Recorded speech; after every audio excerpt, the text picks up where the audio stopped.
this seam will go towards leg slip, and my thumb comes under the ball, and then I used to lock my wrist.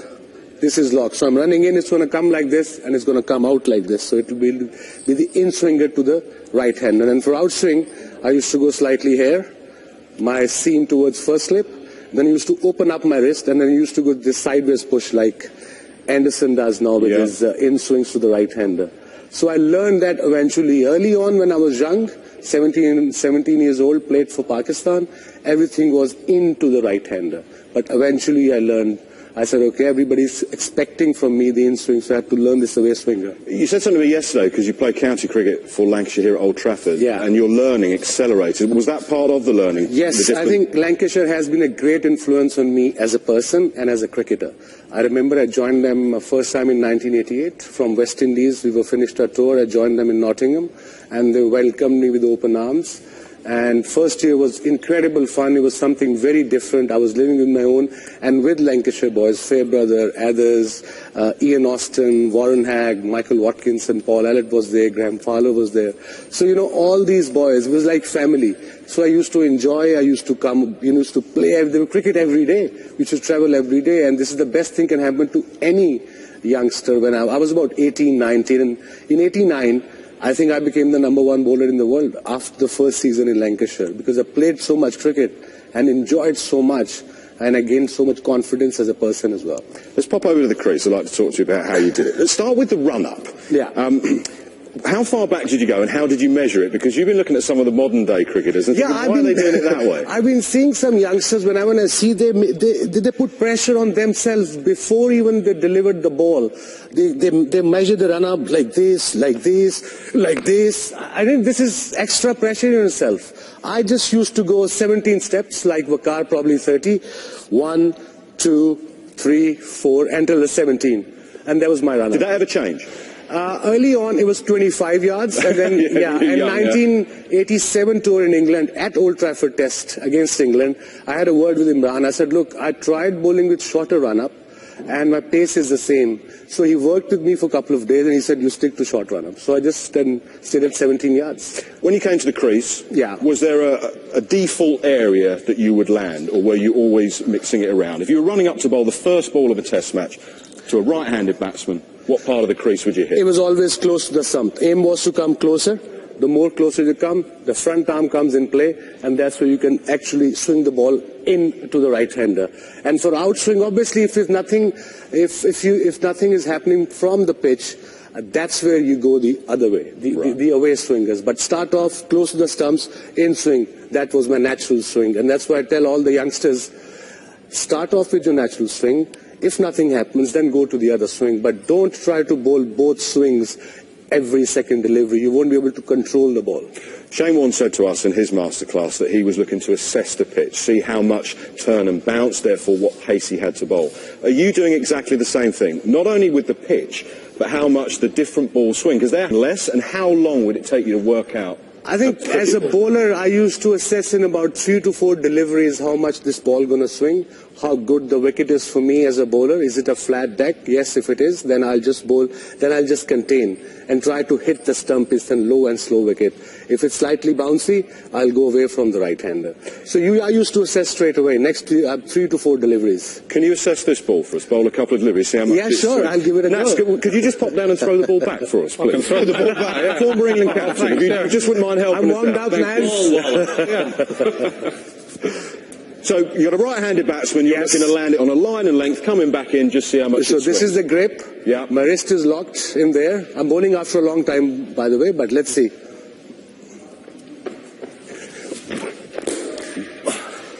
Still that swung a bit. So you send that swing, probably the wrong line, so you'd be assessing right. I probably could afford to go a little... I got to aim outside off stump instead of off stump. Does he want me to scuff it up? We'll keep it...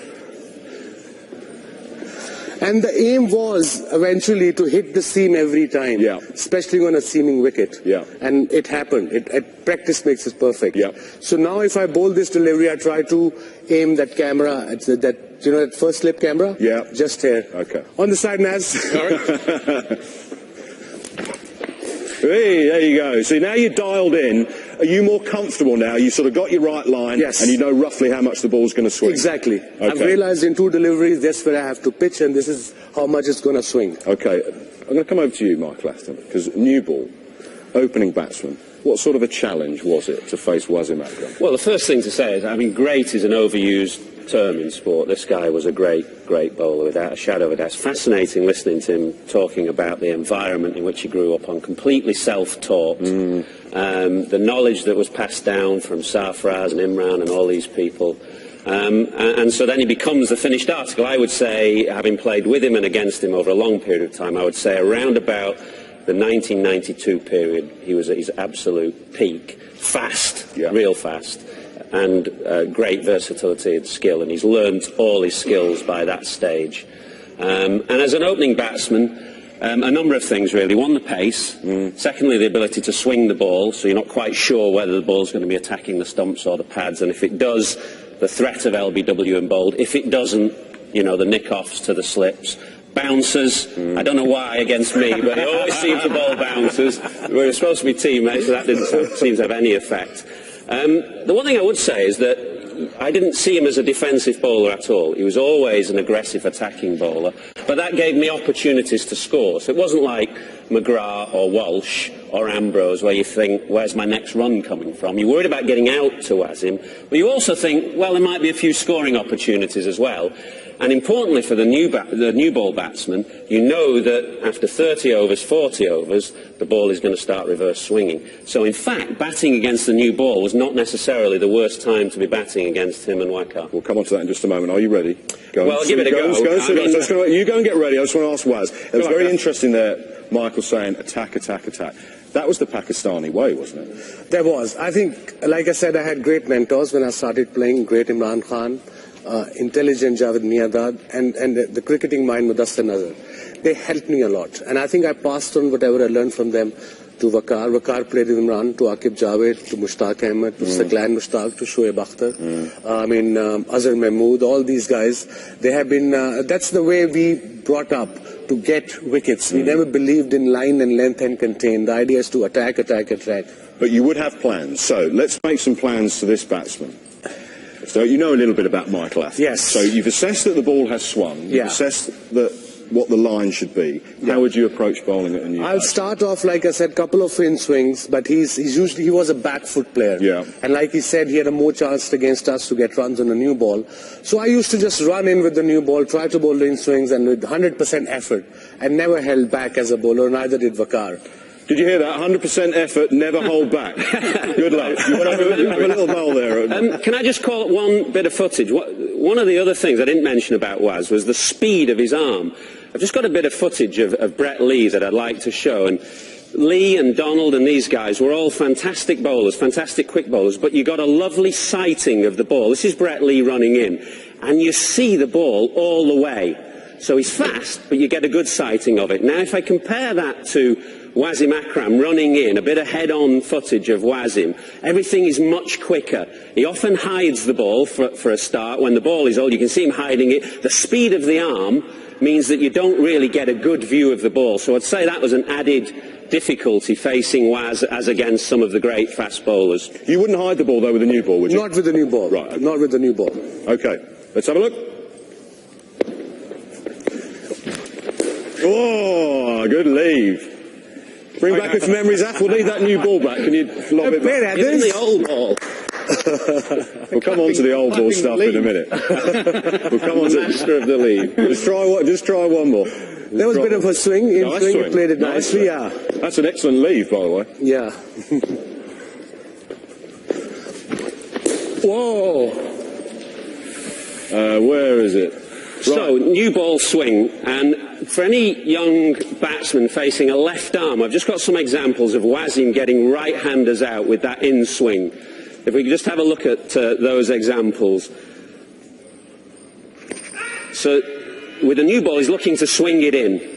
LBW, bowled if you leave it. I think there's one more example coming up against the West Indies. Looks like it's in the Caribbean. So the difficulty for a right-hander, and I used to get this because sometimes I get closed off, what you don't want to do is get in that position closed off, your pad on the line of the ball, and you can't get your back to the ball.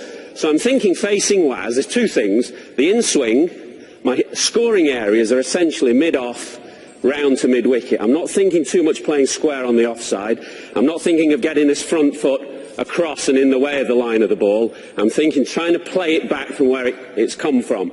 Bounces are another issue. I know he's 48 years old, I'm 46 years old. He's not going to be giving me any bounces, but that's another issue that's in the back of your mind. And this plus a couple of batsmen like Martin Crowe, they used to open up their stance to me, especially against the new ball like you were just explaining. Yeah, I'd be slightly open as well. To a right arm over the bowler, I'd be pretty sideways on. To Waz, I'd just slightly open my stance to give me a better sighting of it. Oh.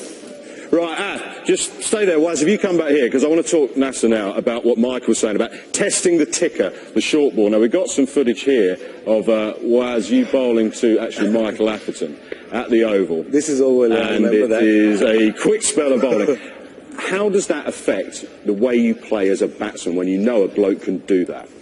Well, it does test your ticker. I mean, the reason he's doing it with Ath, he's played with Ath for 10 years or whatever. He knows Atherton's got a glass back. He can't duck. And that was Ath's big problem. It was his back. So he can't duck down, and he's giving the greatest fast bowler of all time a bit of a stare here. But you can see he has to sway.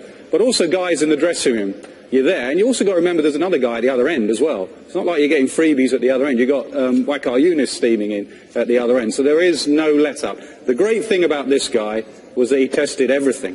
It wasn't just your ticker, it was your technique, it was absolutely everything he tested about you. You had to be a good player to get runs against him. The other thing, when you played against Wasim here at Old Trafford, is the pitch was the other way around. Yes, so when you waited to come around. into bat, we had to watch you side on. Yeah.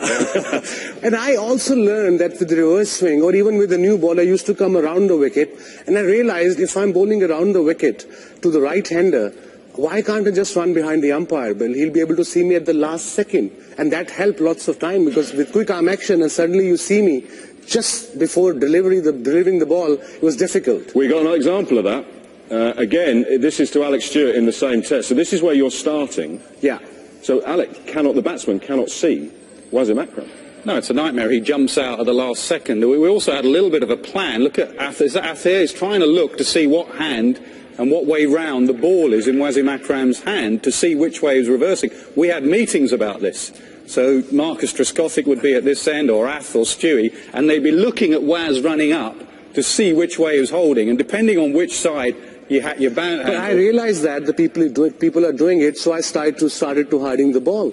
And sometimes, show me the ball. This is the reverse swing ball. You can see the rough side is a bit too rough. Thanks, Roddy. This is the shiny side. I used to show the batsman at this end, at the non-striker end, run like this, go my hand on top of it, and then before I used to start, I used to switch it like this. So it was a nightmare for the batsman, not the facing me, at non-striker end, which side I have to hold the bat. Yeah, and then you had someone like Dopey Thorpe at this end, who's in the wrong hand. He's playing with his bat hand, and as he's running in, he's holding in this hand, and then he changes and walks like that. The absolute nightmare. So basically, Michael Atherton used to have to open the bat against Wasim Akram with a new ball, but when it started to get into that condition, that was a completely different ball game. Oh, absolutely. The pretty boy openers used to go in there, we'll take them on, get us to 100. A number of times we got to 100 for one, 120 for one, and we're going well. And then the dressing room, everyone was glued to their TV screen. Is it reversing? Yeah, is it reversing? You had Mushy on a little bit as well. They used to bowl a few cross-seam deliveries if it stopped swinging, scuff up one side, and the moment you saw a one-ball reverse, panic spread through that dressing room, I'll tell you. Right. Oh, I'm going in now for reverse swing. Let's roll back the years. Well played, Michael Atherton. You've made 50 against the new ball. What was the key with bowling with a ball that was reverse swinging? And when did you first come across reverse swing? I think Mudassar Nazar, Imran Khan, Javed Miandar, these guys taught me straight away in 1985. I knew it a bit before, but not as much. And then it's not science. It's very easy. The rough side is lighter. The shiny side is heavier. It will follow towards the heavier side. This is as simple. But again, it depends. You have to look after the ball. You've played with the Waqar for Surrey. Yeah. You realize how important for us to have this side dry and have this side shiny. And I remember Saklan Mushtaq used to have this habit before his delivery.